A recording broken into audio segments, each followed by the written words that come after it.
Hey guys, Shot the Monkey here. So, back again. This time we're going to go back to some good old Warplanes. And we're going to be in the Tier 6 German fighter, the Bf-109F. This is an aircraft that I did a video on quite a while ago, where I was talking about it potentially being the black sheep of the German fighter line, the 199 at least. And yeah, now we're going to get some gameplay in a bit, because I've got to grind for this aircraft to get to the 109G. I don't know if I'll go to the Zwilling from this aircraft or not. We will have to wait and see. I think I might go down the German heavy fighter line for the Zwilling, so I might just use this to get to the 109G series. So here we are, we're in a Tier 5, Tier 6 game on Command Center. Not a map that I see that often actually. I quite often see either the desert maps or the winter maps. So Command Center is quite nice to see. Pretty simple map, spawn points, couple of contestable objectives, I think kind of one in the middle, then one up north and then two down to the south. A big top tier in a fighter. My job is mainly to go after other fighters, so we're going to start off with this K-45 who's coming to altitude. He's in all kinds of bad shape, we damage his engine, set him on fire. He's not in a position to outrun me because of the climb he's been in, and he can't outmaneuver me because he's in a heavy fighter. We're going to go straight from him onto this Lag 3. We're at the centre, the middle command centre objectives. This is kind of the midpoint of the map, so this is the objective that I'm going to contest. Going to try and kill this Lag 3 off. Got all kinds of damage on him. Again, getting quite lucky with the crits here. He's trying to kill the PE2. I think we just managed to kill him before the PE2 dies, although it's possible that AAA might pick him up in a second, but at least we've prolonged his life for a little bit longer. Now looking below us, we've got a P-47 to potentially take a couple of shots at, but he's on fire and diving away. There's a P-51 right here as well, who's not paying attention, so I'm going to jump on him. Coming out of a dive, so I don't need to use the boost. I've got the flaps extended and the engine down to 0 throttle, so I'm not going to gain too much speed. I'm going to get on his tail. Try and finish him off before he can kill this IL-2, but the IL-2's on fire, so I think he's going to go down, but we can certainly still try and finish his P-51 off. Got some damage on his tail and his wing, so he's not going to outmaneuver me. He hasn't got enough room to move for a dive, and before he even gets a chance to try and run away, we're going to finish him off as well, so that's the third kill. That's all of our altitude used up, so we're going to have to go for a bit of a reset here. Unfortunately, the airspace has opened up a bit, so we've got the time to try and go out to altitude, use a bit of our boost, but recover at least most of it.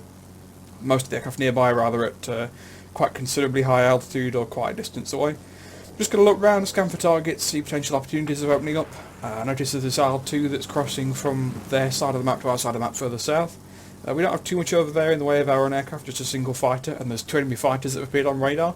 You can see there one's the Lag 3, we've got our P-51As going in for him. Of course the Lag 3 is a more agile aircraft than the P-51A, so the P-51 you can see there going vertical. Lag 3 follows him, which baits him perfectly for me. So we're just going to clean this Lag 3 up as he tries to climb and shoot down a P-51. P-51 pulls a nice bait there, so thank you to that guy. He made that kill for us pretty easy, and he managed to keep himself out of harm's way. R2's now got a 109E series on him. P-51A is diving back in again, notice it's a 109F. And as I'm in a 109F, I know for a fact that this aircraft can outmaneuver the P-51A in a straight fight. So now that that 109F is no longer looking at me and he's got his attention elsewhere, I'm going to go in and kill this 109F off before it can have a chance of getting behind our P-51. Taking some rather long range shots there, probably should have gone a bit closer before shooting, but we get the kill anyway, so that's the 109F finished off. And that's the 5th aircraft we've killed this game. Once again, the sky around us is looking pretty clear. P-51A is heading towards the southern objective on the eastern side of the map, so I'm going to go back into the centre objective as well and use this time to gain some altitude. Going to use the free cam to look around for a bit, just check what targets are around. You can see they've got a heavy fighter, the K-45 that we killed at the start of the game's back here again. They've got 2 bombers in operation on this point and 1 ground attacker quite low. As a fighter, I'm going to go for the most high altitude targets first, so really I'm looking for this K-45 as the ideal target, although if he doesn't present himself in such a manner that I can go after him, then we'll go for these bombers instead. As you can see, the K-45 is diving away after making an attack on the air defence fighters, so the PE2 and the Ju-88 bombers are looking more appealing targets. PE2 is the lower of the two in altitude. 1500 metres is kind of the altitude where the aircraft can operate, so I'm going to make use of the fact that I have very good altitude performance in the 109 to go after the higher altitude Ju-88. This altitude, the Ju-88 is still quite a quick aircraft, but I'm just going to sit behind him on his tail. I'm at full health, I don't really care about the damage he's going to take. The damage he's going to do to me doesn't really matter. I'm just going to finish him off with a fire and bits of critical damage and just holding the trigger down. Going to go back for a dive again. Looks like a 190E1's climbing up. Once again, pretty easy target, aircraft climbing up. Going to give away all of his energy and I'm going to come and dive on him. Got the flaps extended, the throttle down at 0 so I don't get too much speed. He's looking for the SU-100, he's paying no attention to me until it's far too late. He's going to go evasive now, but pretty much the fight's already over. I'm just going to let my guns cool down, get the nose back on target and finish him off there. Now looking down again, R2, potential target, but he's got a 190E on him and another aircraft that was down there that was on our team, so R2 is probably not going to be something to engage. So we're just going to go back for altitude again, just give it some time, see what happens. Just observe the situation for a bit. And this is something that if you're going to play a fighter and you're going to play a fighter kind of effectively, you want to be doing this quite a lot. Sure, it's not bad to give your altitude away if you're getting a kill or if you're helping your teammate out, but at some point you want to just kind of take that time to just, reset. If there's no enemy nearby, which there isn't, there was just the R2, there's no fighters around. Take that opportunity, use a bit of boost up or regain your boost depending on how much you've got, and regain altitude. KF-45's coming straight in for me. He was the guy that I finished off twice so far. Just going to do a bit of weaving under his guns below him. I am quite on the nose of his aircraft, but I know that heavy fighters usually have poor rudder control and poor negative G for their elevators. He's then going to pull into a turn, which is going to allow me to easily keep up with him. If he just dove away, he might be able to outrun me, but now that he's started manoeuvring, he started rolling, he's not going to have the speed to get away from me. And I can just put rounds into this guy until eventually we're going to finish him off. Also, now we're going to get an assist, because apparently that kill went to the boomerang that was in front of him. P2's right underneath me, so we're going to have a quick swing through on this. A little high yo-yo to get behind him, going to hold fire there so I don't hit the P-51 that's in front of me. And yeah, we're getting a second assist on that on the P2.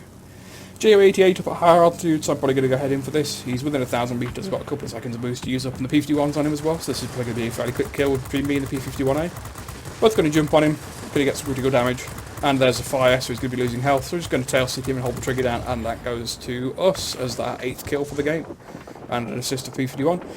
190A1 directly below us, although not the most interesting target for me. I'd rather go for this SE-100. He's got altitude, he's got speed, he's in a fairly dangerous aircraft, although he's not top tier. Heavy fighters can be pretty lethal, especially in an aircraft like this. Gonna wait till I can see him. We're in pretty close now, within 300 metres, so my guns are going to be very effective. Caught up with him, he hasn't got the speed to outrun me, and he certainly lacks the maneuverability to get away, so me and the P-51 are going to pick him up, an assist for P-51 and another kill for us.